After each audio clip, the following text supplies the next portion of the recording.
So this session is on sustainability, the drivers and barriers for governments.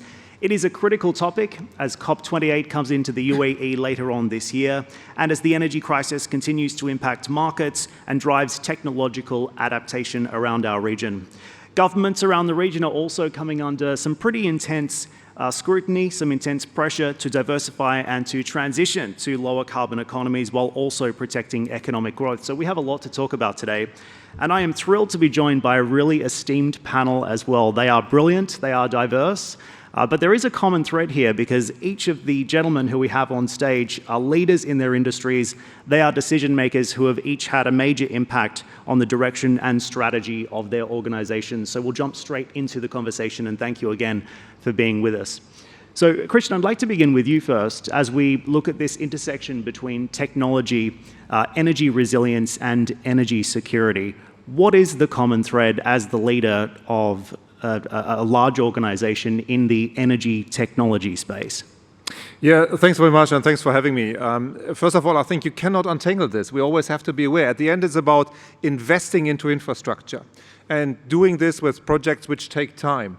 And at the end, it's obviously thinking early enough about how do I build a sustainable, secure, reliable infrastructure which is able to withstand headwinds, which I do not expect today.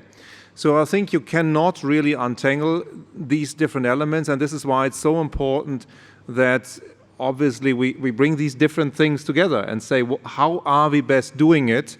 And technology, I would always like to underline, technology is in a lot of areas available, right? Let's take technology not as a point to hold us up to implement. There's more technology needed, that's not the question, but we have lots of technology available to deploy. And this is now the long-term alignment, what we need to really get going now, because it really needs to get started in terms of driving a more secure and sustainable energy system. Alan, would you like to weigh in on this as well? What do you see as the role of technology in shaping energy security and resilience today? Yeah, well, I agree 100%. And I think that what we see here, though, is the situation we're facing is bigger than any we've ever faced on a global basis, and we are behind. And so the fact that we have to think both short-term and long-term for sure, but we've got to get going. The good news about that is that, in my opinion, it's going to change the way that we deploy the new technologies that will allow us to have sustainable, power, energy, and also, have reliability. And the new technologies are the driver of that. The important part of that is that in the past, new technologies like wind and solar were basically deployed through wealthy governments, providing incentives to have the cost curves come down. And once it got to be competitive in price, it could be deployed in other countries and by corporations. Now it's going to be different, in my opinion. Everybody realizes we have to move faster. And so we can all move at once. That new technologies, if you get the regulation and deployment in the wealthy parts of the world, then they can jump to the emerging markets, and corporations are going to really lean in and invest very heavily in the deployment of these because they know we need to have them for the future. And so I think this time around, if we bring business and governments and regulators and not NGOs together, we can move a lot more aggressively than we have in the past. Jeff, you have an interesting take on this as well as a builder of future cities. Yeah, I think, first off, it's a pleasure to be here. I appreciate it. I think if I have a position on this panel, it's probably a little bit more about the demand side of the equation. Working a lot with citizens, with people in cities and neighborhoods that need to adopt some of this technology ultimately. And I think that we need to do a better job, all of us, about more clearly articulating the promise of this green transition.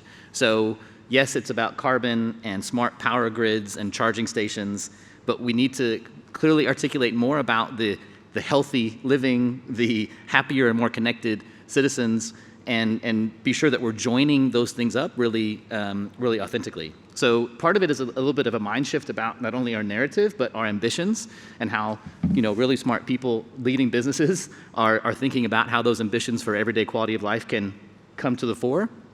And the other thing, we can also look at planning a bit from previous examples of how public and private entities come together. So some of you might know about transit-oriented development. It's been around for decades. It's a really smart way to get public sector investment in things like rail and transit stations together with real estate investment, right? So typically regulation allows developers to build taller, more dense around transit lines, and the investment in that real estate then helps pay for the infrastructure.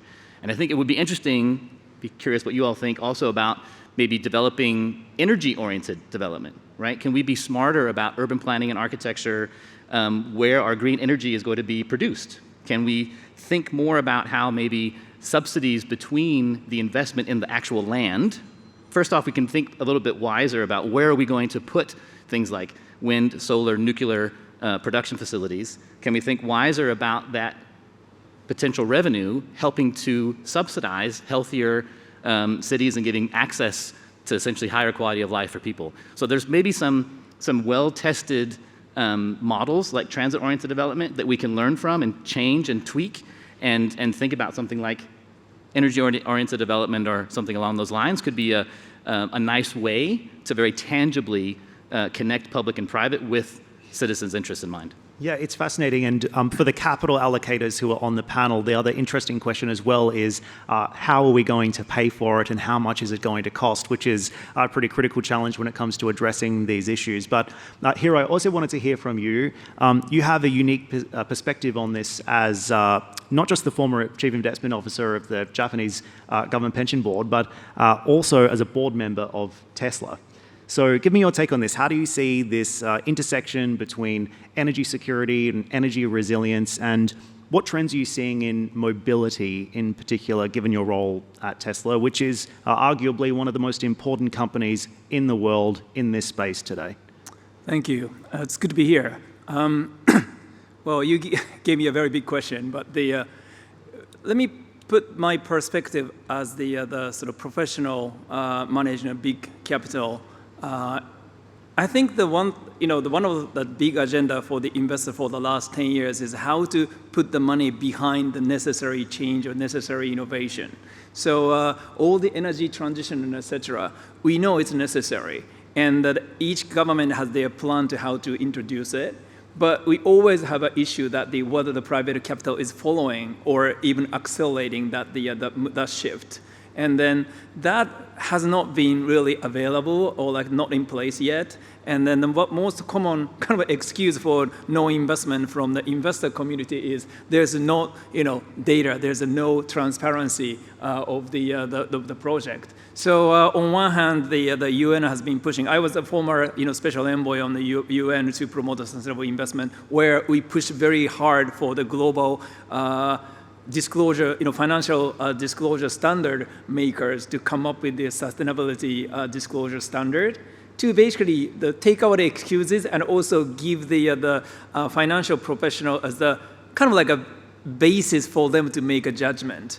That's one thing which is that we need to push it, but with only that kind of like the approach, very conventional approach, collecting data and then to put the money behind it. It's not going to be quick enough and not significant enough to promote this urgent shift of the sustainable energy. So that's one thing we still need to work out. And from the perspective like a Tesla, you're going to hear directly from the horse's mouth. I think that Elon is going to be speaking over the net, over the internet connection to you on Wednesday. But we are the company who has a mission to accelerate the transition to sustainable energy, and we have been believing one of the important approaches replace the internal combustion engine with the electric vehicle, and then that's gradually happening, and we are, inviting all the other competitors to build more EVs.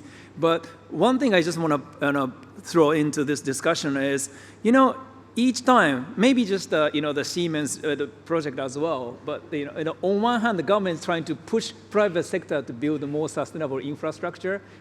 But we cannot afford to spend like 2 years to get approval from each government. So that's happening in the electric vehicle regulation too. So I think that we really need to have the government to really work at a much faster pace to incorporate the new technologies.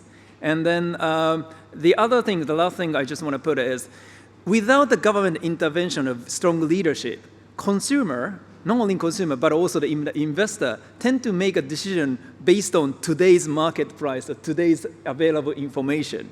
So any the government intervention or clear, indication where the whole industry or whole society is going will let the consumer make decision on the long-term based trade-offs. So not making a decision on today's oil price over, against today's electricity bill. So I think that's kind of things that the government should be doing better. As we prepare to hear from Elon later on in the week, I just wanted to get your take on what's happening over at Tesla. Obviously, a business that's faced significant challenges in its scale up, particularly when it comes to production, intensifying competition, not to mention other issues like regulation, for example, in the markets that you sell into and operate in. Critics would also say that Elon, in a way, is also facing an additional pressure because he's stretched. People say that he's distracted. How do you react to that? How do you respond to that? And how is he doing? It's really a question whether he's a human or alien, but he seems to have an incredible bandwidth of his work. So I just don't want to comment. I mean, you can ask him directly. But one of the things I just wanted to mention is Tesla has been pushing the regulator very, very hard. And then we got a lot of pushback. And some of our approach has not been very conventional, so we create a lot of debate and controversy. But I think it's also reflect that the urge we are feeling. So we don't care about the competition really because we are basically competing against the internal combustion engines. So we have another 80+% of the global car sales are still not EV. So we are kind of competing against them. So we welcome all the competitors to come in to introduce better cars. And I disagree whenever Elon says, I don't mind the Tesla getting into bankruptcy if somebody else come up with a better car, which I disagree. But I think that's the kind of his philosophy and Tesla's philosophy. We really wanted to shift the whole system or the transportation to sustainable, the energy system. So as a board, you don't think he's too stretched? I'm not going to comment on that. It was worth a try. I did my best. Let's focus the conversation back over to this relationship between public and private when it comes to funding the energy transition, building energy security and resilience. Christian, what's your view on how governments are working now with the private sector? What more would you like to see from governments in order to enable your business, and where are the gaps? Yeah, first of all, I would like to pick up a couple of points because Tesla is an interesting example because it disrupted an industry and all the established players weren't able to do that. However, I think if you now transfer that to energy, we will see one fundamental difference. The product life cycles or the project life cycles in energy are extremely long, right? If we sell an offshore wind park today, it's going to be built in 27 or 28. If we build a high voltage power, or if it's supposed to build a high voltage power line which then transport the electricity, it takes us 7 to 10 years. So what you don't have in this industry is this kind of fail fast and disrupt the industry, because until your revenues come, it takes you 7 to 10 years. Who's going to take that bet really to drive the industry forward? So it will be very difficult to find this Tesla example to speed up the industry, and we need speed up. And this is why I think you need this public-private partnership in a different way, which is really saying, yes, we want to do it. Yes, we want to rebuild an infrastructure. And we know it's an enormous investment program, the biggest since industrialization. And that is something which comes probably with challenging fundamental beliefs which we all had. Private money is available. That's not the problem, right? Enormous amount of money is available, but making a plannable business model around it and also the paybacks early enough will be the challenge, because a lot of the infrastructure what we're going to build only going to be operational 6, 7, 8 or 10 years down the road. So how do we crack this nut? And probably there we need some more push from governments. And the other thing is, I think you indicated also, we need a bureaucracy reduction act everywhere, in every country, tremendously, because if it takes 3 years to get a project approved or 5 years to get a project approved, it will not work. It will take too long and money will not flow. Alan, can you speak to that as well? And also, where do you see the money flowing? What are some of the investment trends that you're watching right now? Well, we happen to agree on everything. And so I think we need to create a more, if not totally global, we need to create more of a global public-private partnership. Because for a variety of reasons, if there's going to be an investment on the scale of what's being talked about, for a company like Siemens to say, okay, let us invest over a 7 to 10 year horizon, if governments would get together and put in regulations that said, if you meet these standards, it can be deployed in our countries and our regions, then you don't have to go through each country and find out if there's going to be a scalable market if you go and invest in it. And that's super important. The other side of the equation is there's actually so much more capital that wants to come into this market in a variety of ways, not only to produce the new things, but to provide the capital to the places that need it through credits. And the issue is there's billions of dollars on the sideline that wants to invest in carbon credits. The problem is there's no accepted market as to what a carbon credit really is. So if we could create a global standard of these are what carbon credits are, you would find there would be billions of dollars, and that money could go to whatever municipalities or whatever regions want to provide investments. So it can go into, look, our friends at the World Bank just put out a report that I've been working with them on about the underinvestment in the emerging markets.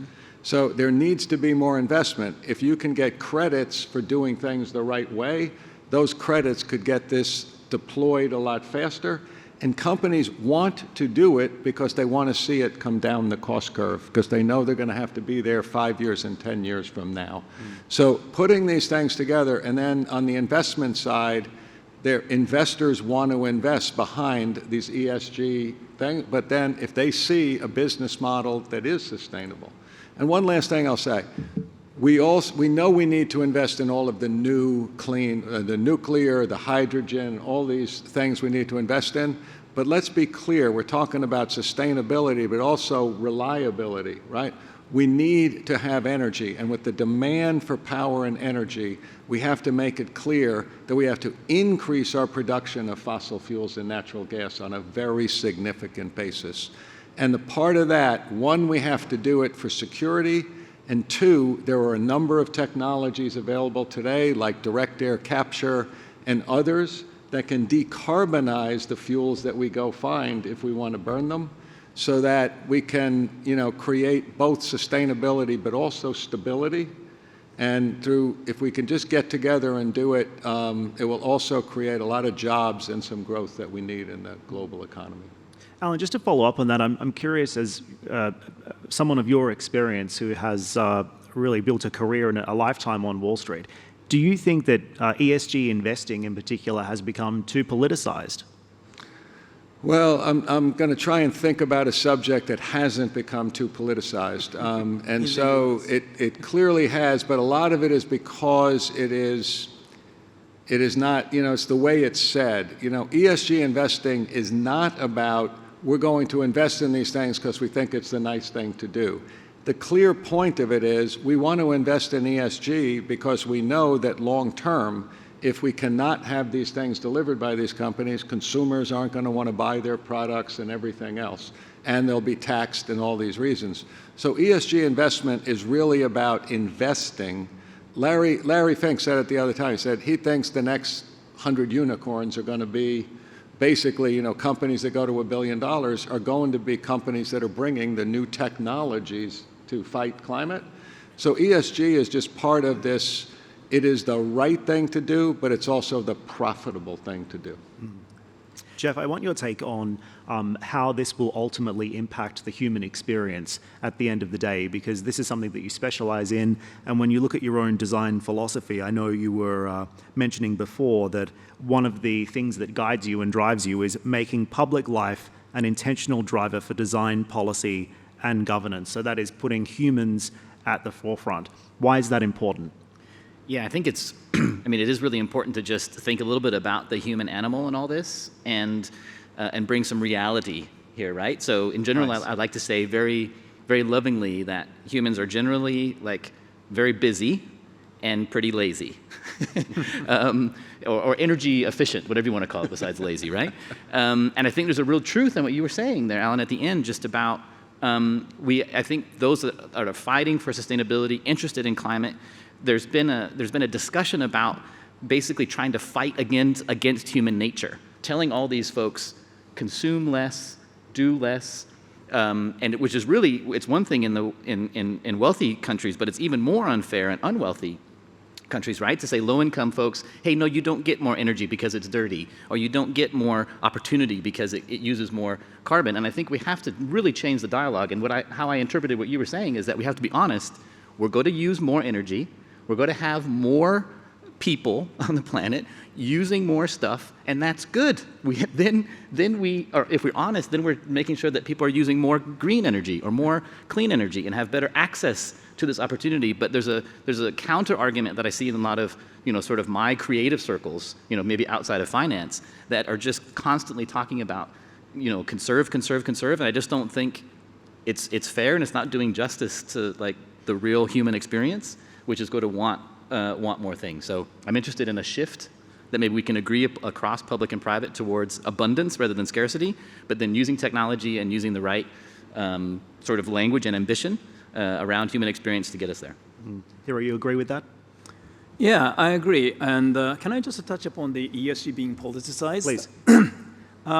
I have been advocating ESG for the last 7 years, and then the one way I think people should look at ESG or sustainable investment is, if you look at all the different agenda in the ESG, or you can use SDGs alternatively too, if you agree, any of those, the agenda, we fail to deliver, what kind of risk we are going to face. So ESG is the kind of like a collective approach of the investment community to minimize the risk which goes beyond the typical investment horizon. Otherwise, this is what the Mark Carney called the tragedy of a horizon. Every investor analyze their risk return over the next 3 years, maybe 2 months, 3 months, 3 years, 5 years, and they continue to roll until they reach the cliff. So I think the ESG, that we should look at that as a way for our society and our economy to avoid the risk, which we know it's waiting for us in the future, and to integrate that into today's investment decision. So we're rapidly running out of time. I'll give our panel some time to have some final thoughts now as well. And Christian, I'll start with you. Just some parting words on World Government Summit, but also the key success factors for a sustainable transition. What will it mean for the business? What's your immediate focus from this point on? No, these type of summits and these type of discussions, always we have to be aware we are privileged. And we are privileged to be part of these summits, part of these panels, and we are the ones who have to drive it. There's options to take, right? We can influence things. We can do a lot of stuff, but we have to do it.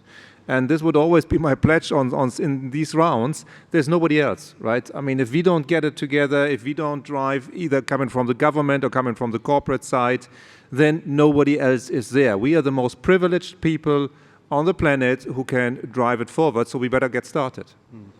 Alan. Well, actually, a point I'd like to make on top of all these things is I think it's incredibly great that we're having this conference in the UAE, because I think the UAE has been a leader in a lot of things on technology for the region, and on this subject here, a community that has all this fossil fuel and is looking to the future is taking a leadership position in how we're going to create this transition, because I think they really understand it. And I think it's been great. And I will make one prediction. I honestly believe that when you look at where are there young populations, where is there arable land, where is there places you can put a lot of this new investment, I honestly believe that the UAE is going to turn out to be the hub of where a lot of the things we're talking about happens. And I just want to really thank them for hosting this summit, because I think it's very important.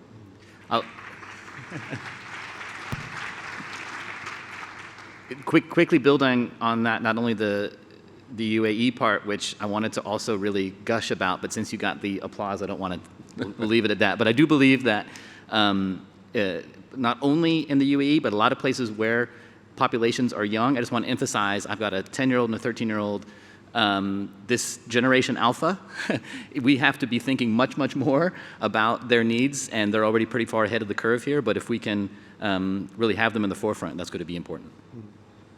Hiro, finally. Yeah, thank you.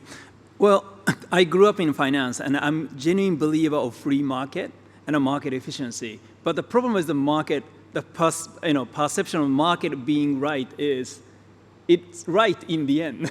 And the problem with the problem we are facing right now, we have no time to waste. So we need to make sure that the market wouldn't waste their time trying to figure out what's the right direction. That's where we expect the government to intervene. And then we really need the efficient government because the bureaucracy itself, we cannot afford it. So I think the leadership that's shown by the UAE by gathering these people, and you are showing a lot of the government level leadership and efficiency will they put that as the sort of like a role model, because we really need efficient government and policy on the top of policy making. Well, gentlemen, I really enjoyed our conversation. Thank you again for sharing your time with us. Thank you all for joining us this afternoon as well, and I wish you all the best for the rest of the World Government Summit. Thank you again. Thank you very much. Thank you. Thank you.